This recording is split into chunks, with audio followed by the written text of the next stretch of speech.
देशभक्ति, अनुशासन और राष्ट्र सेवा, इन तीनों शब्दों से जुड़ा है आरएसएस यानी राष्ट्रीय स्वयं सेवक संघ। लेकिन इस बार आरएसएस चर्चा में अपने कामों को लेकर नहीं बल्कि एक गंभीर आरोप को लेकर है। केरल से उठी ये आवाज अब पूरे देश में राजनीतिक तूफान बन चुकी है। केरल के कोट्टायम जिले से एक चौंकाने वाला मामला सामने आया है। 26 साल के सॉफ्टवेयर इंजीनियर अनंदु अज्जी की 9 अक्टूबर को संदिग्ध मौत हुई। पहले इसे आत्महत्या बताया गया, लेकिन कुछ घंटे बाद उनके इंस्टाग्राम से एक पोस्ट सामने आई जिसने सबको हिला दिया। उस पोस्ट में अनंदु अज्जी ने लिखा कि बचपन से ही उन्हें आरएसएस कैंपों में यौन शोषण और शारीरिक प्रताड़ना झेलनी पड़ी। उन्होंने एक व्यक्ति का नाम लिया एनएम जो उनके पड़ोसी थे और आरएसएस व बीजेपी से जुड़े बताए गए। आनंदू ने लिखा कि मैं अकेला नहीं हूं, आरएसएस कैंपों में कई बच्चे शोषण का शिकार हैं। जैसे ही ये पोस्ट वायरल हुई, सोशल मीडिया पर #जस्टिस फॉर आनंदू और #RSS अब्यूज ट्रेंड करने लगा। अब बात करते हैं पुलिस की कार्रवाई की। केरल पुलिस ने एफआईआर दर्ज की है, लेकिन उसमें आरएसएस या बीजेपी का नाम नहीं है। फिलहाल ये मामला संदिग्ध आत्महत्या के तौर पर दर्ज है। पोस्ट की सच्चाई और तकनीकी जांच जारी है, लेकिन इस केस ने राजनीतिक में आज आग लगा दी है। कांग्रेस, बीजेपी और आरएसएस तीनों आमने सामने हैं। कांग्रेस का आरोप है एफआईआर में आरएसएस का नाम क्यों नहीं? क्या आरएसएस से डर लगता है? पवन खेड़ा ने कहा एफआईआर आज हुई है, इसमें आरएसएस का नाम नहीं। किस बात का डर है कि जो डाइंग डिक्लेरेशन एक तरह से मान लीजिए, वो उसमें आरएसएस का नाम एक बार नहीं अनेक बार लिखता है, लेकिन एफआईआर में आरएसएस का नाम नहीं है।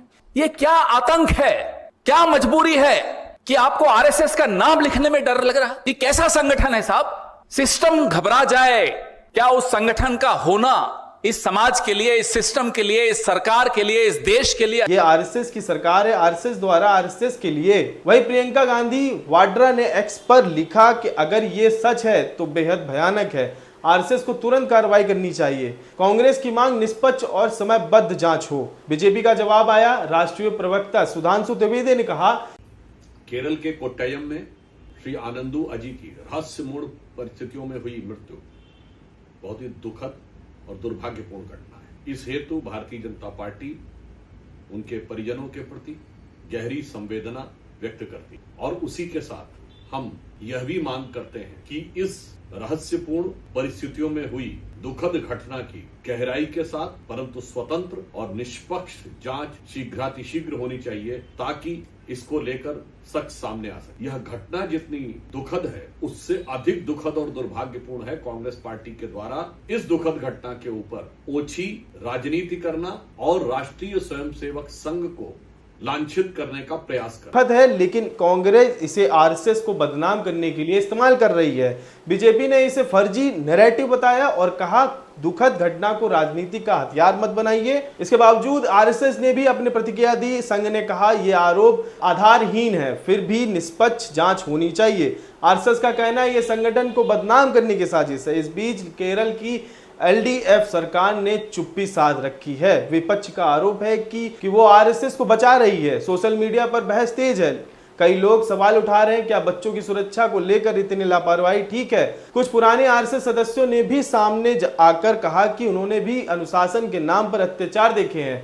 फिलहाल 15 अक्टूबर 2025 तक जांच जारी है, लेकिन कोई गिरफ्तारी नहीं हुई है। परिवार न्याय की मांग कर रहा है और देश पूछ रहा है क्या ये एक सच्ची कहानी है या किसी बड़ी साजिश का हिस्सा? आरएसएस ने देश में दशकों तक समाज सेवा और राष्ट्र निर्माण में अहम भूमिका निभाई, लेकिन अगर इन आरोप में जरा भी सच्चाई है तो ये सिर्फ आरएसएस नहीं बल्कि पूरे समाज के लिए चेतावनी है, क्योंकि बच्चे किसी विचारधारा के नहीं बल्कि हम सब के भविष्य है। सवाल आरोप का नहीं सच का है, और जब सच सामने आएगा तब तय होगा कौन निर्दोष है और कौन दोषी। दूसरी खबर भी आरएसएस से जुड़ी है। मध्य प्रदेश की विदिशा जिले से एक बड़ा विवाद सामने आया। कांग्रेस नेता असद खान जिलानी को 4 अक्टूबर को गिरफ्तार किया गया है। आरोप है कि उन्होंने भारत माता को लेकर अपमानजनक टिप्पणी की थी। दरअसल 1 अक्टूबर को प्रधानमंत्री नरेंद्र मोदी ने आरएसएस के 100 वर्ष पूरे होने पर 100 रुपए का स्मृति सिक्का जारी किया था। इस सिक्के पर पहली बार भारत माता की छवि अंकित की गई थी, लेकिन सिरोज के कांग्रेस नेता असद खान जिलानी ने इस पोस्ट पर लिखा, इस डायन की पूजा पिशाच करे,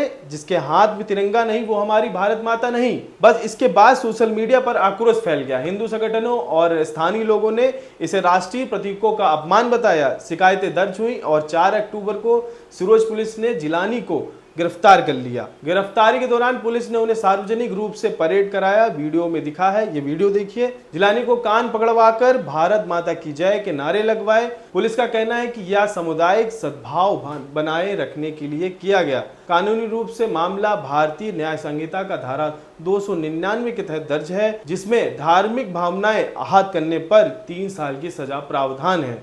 अब बात करते हैं राजनीतिक प्रतिक्रियाओं की। बीजेपी ने कहा, राष्ट्रपति को अपमान बर्दाश्त नहीं किया जाएगा। वीएचपी ने मांग की कि असद खान को सख्त सजा दी जाए। वहीं कांग्रेस ने चुप्पी साध ली है। कुछ स्थानीय नेताओं ने इसे व्यक्तिगत बयान बताया है। सोशल मीडिया पर #अरेस्टेड असद खान और #भारत माता की जय ट्रेंड कर रहे हैं। विशेषज्ञ मानते हैं इस तरह के बयान धार्मिक तनाव और राजनीतिक ध्रुवीकरण को बढ़ाते हैं। ऐसे ही न्यूज के लिए जुड़े रहे हमारे साथ। मैं सिद्धार्थ, धन्यवाद।